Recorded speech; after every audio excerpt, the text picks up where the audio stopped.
And we now have 8 new member inductions before we start our program. Always a highlight. Will Sean B. Carroll please come forward to the President's desk to sign the roll book and then receive a formal welcome from the President.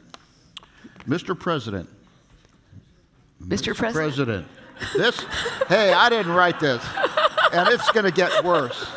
It's going to get worse. I'm fired. Okay.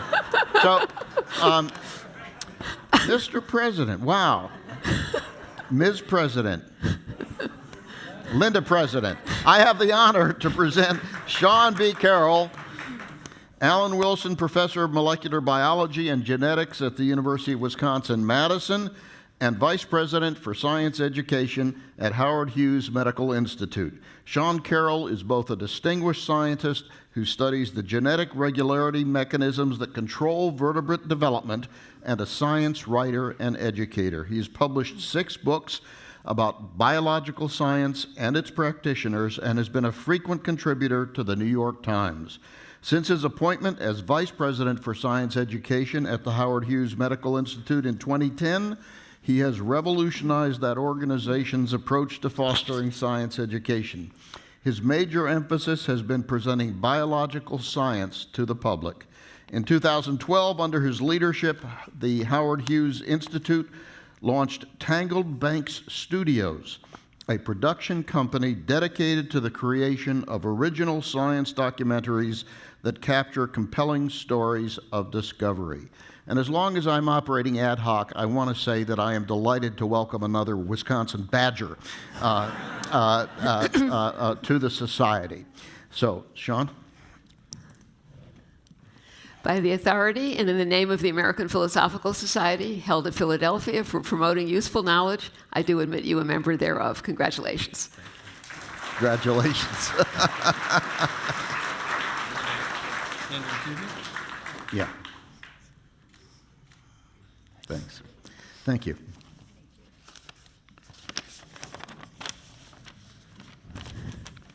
President Greenhouse.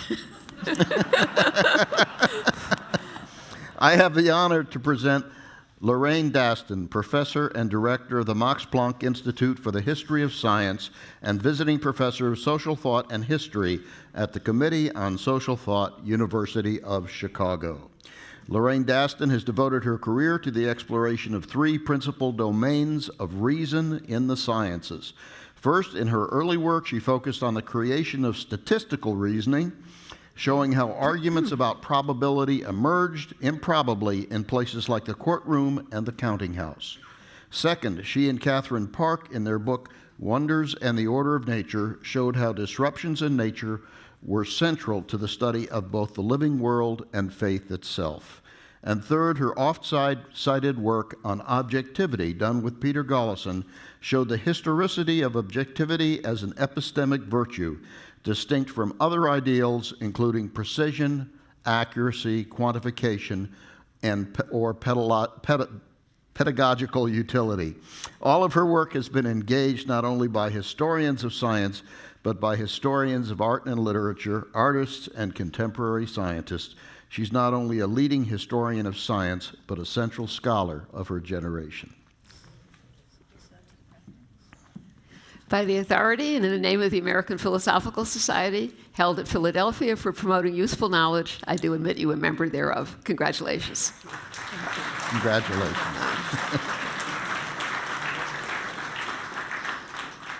Thank you.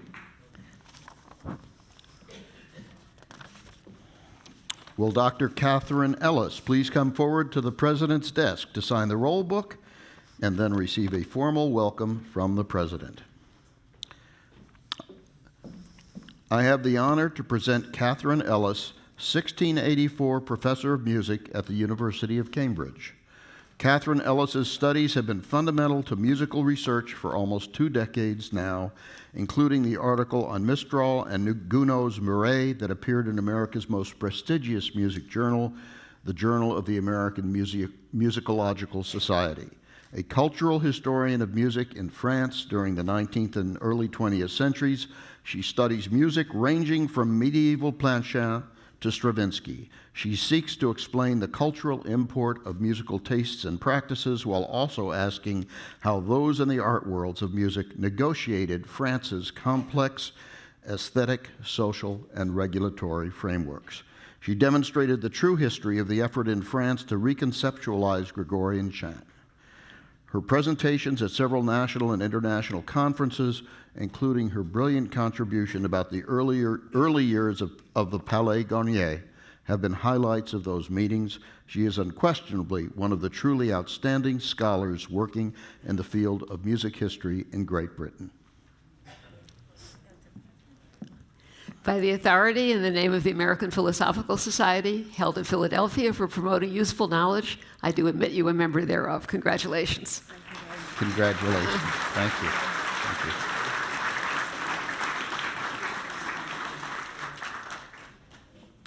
Okay.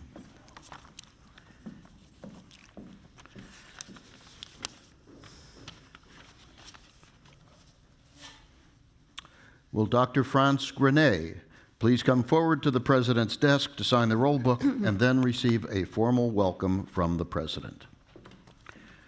I have the honor to present Franz Grenet, Professor and Chair of History and Cultures of Pre-Islamic Central Asia at the Collège de France. Franz Grenet is a leading figure in the history, religion, and culture of late antique and medieval Central Asia. He has excavated in Afghanistan, Iran, and is currently leading the French-Uzbek excavations of Samarkand, the capital of ancient Sogdiana.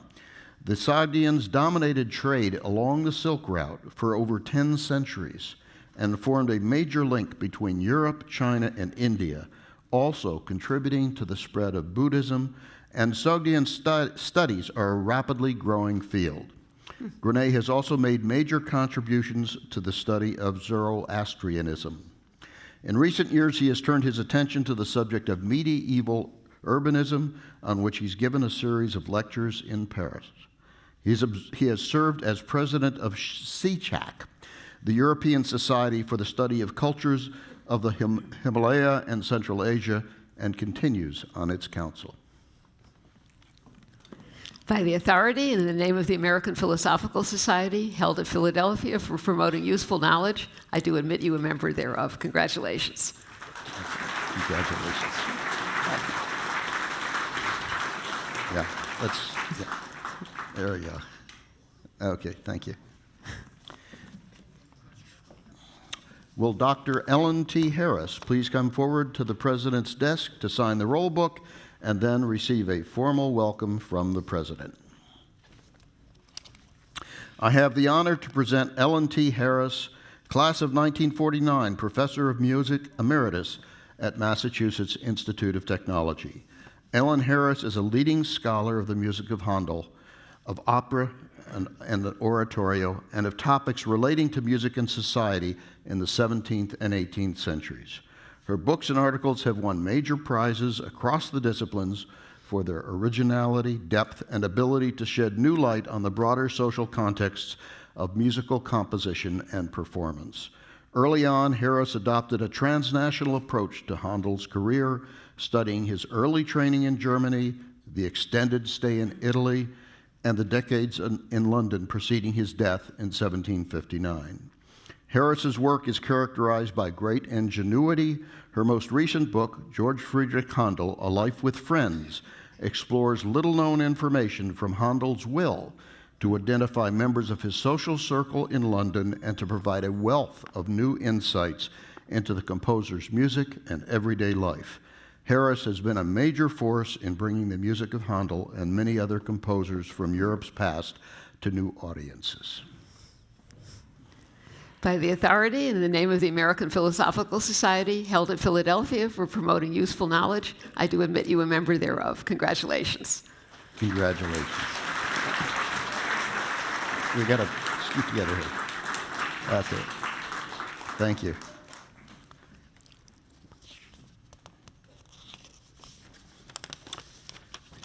Will Dr. Neil H. Shubin please come forward to the President's desk to sign the roll book and then receive a formal welcome from the President.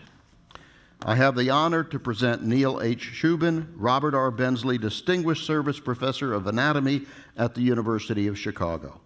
Neil Shubin is a multidimensional scientist whose empirical studies of geology, paleontology, developmental anatomy, and molecular development genetics have established him as one of the most prominent evolutionary biologists of this era, and whose award-winning books include Your Inner Fish, The Universe Within, and Great Transformations in Vertebrate Evolution, and television presentations including the PBS series on Your Inner Fish. And they've made him widely known to the general public. He's a field and a laboratory scientist, excelling in both. He practices analytical and predictive paleontology with great success.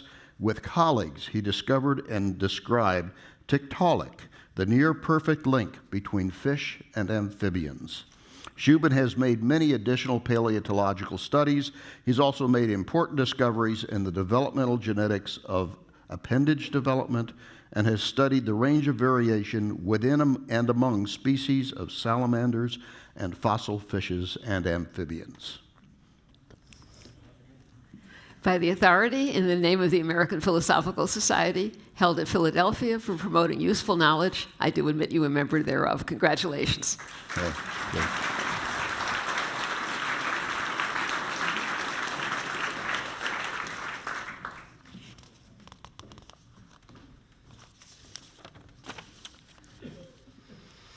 Will Dr. David Dean Shulman please come forward to the President's desk to sign the roll book and then receive a formal welcome from the President.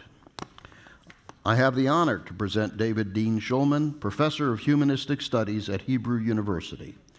David Shulman is a brilliant linguist, philologist, literary critic, historian of Indian culture, and commentator on the current scene both in South India and in Israel. For 35 years, he has steadily opened up new fields of research through his publications about local Tamil myths, Telugu literature, and South Indian history, while also exemplifying and expanding the best traditions of Sanskrit learning and comparative religion.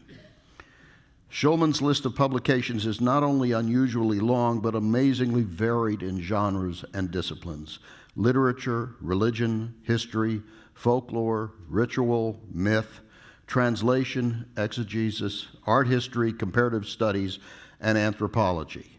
As director of the Institute for Advanced Studies in Jerusalem, he inspired many scholars to join him in a series of wide-ranging international seminars. Colleagues throughout America, Europe, and Asia praise his astonishing gift for languages, his humanism, and the beauty and conceptual power of his writing. By the authority in the name of the American Philosophical Society, held at Philadelphia for promoting useful knowledge, I do admit you a member thereof. Congratulations. Congratulations. It's a delight to meet you.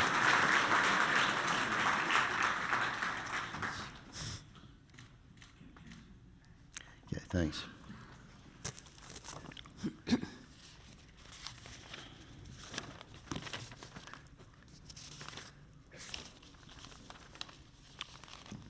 Will Dr. David Skorton please come forward to the President's desk to sign the roll book and then receive a formal welcome from the President.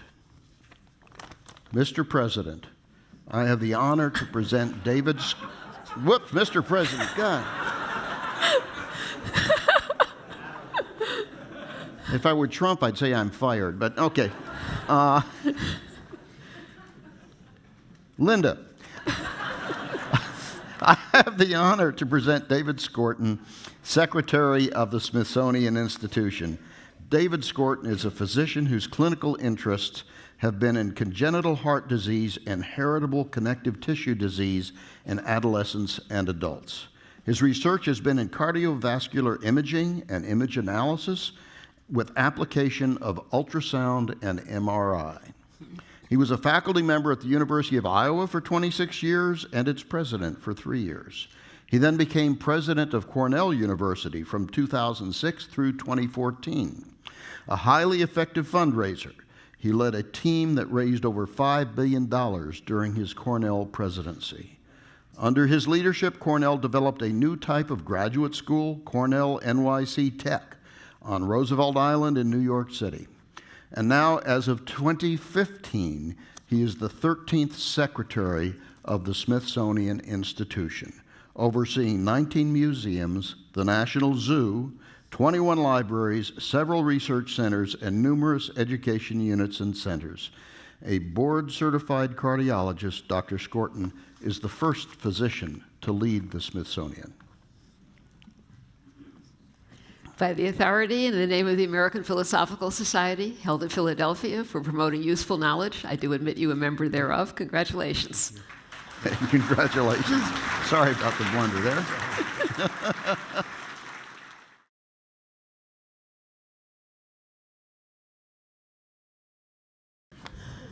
Madam President.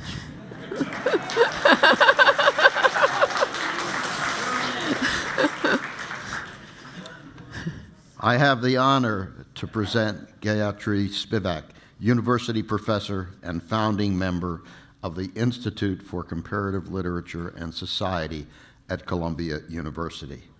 Gayatri Spivak's translation of Jacques Derrida's Of Grammatology introduced Derrida to the English-speaking world.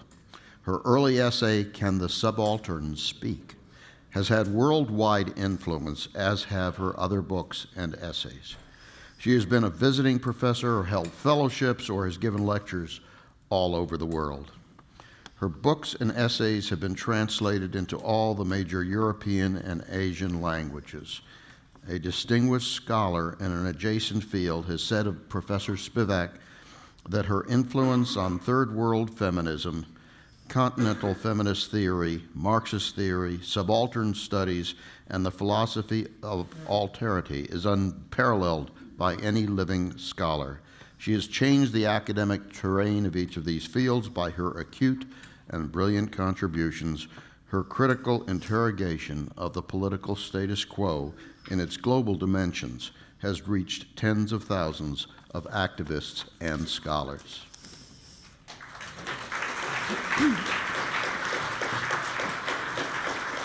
By the authority in the name of the American Philosophical Society, held at Philadelphia for promoting useful knowledge, I do admit you a member thereof. Congratulations. Thank you. Congratulations.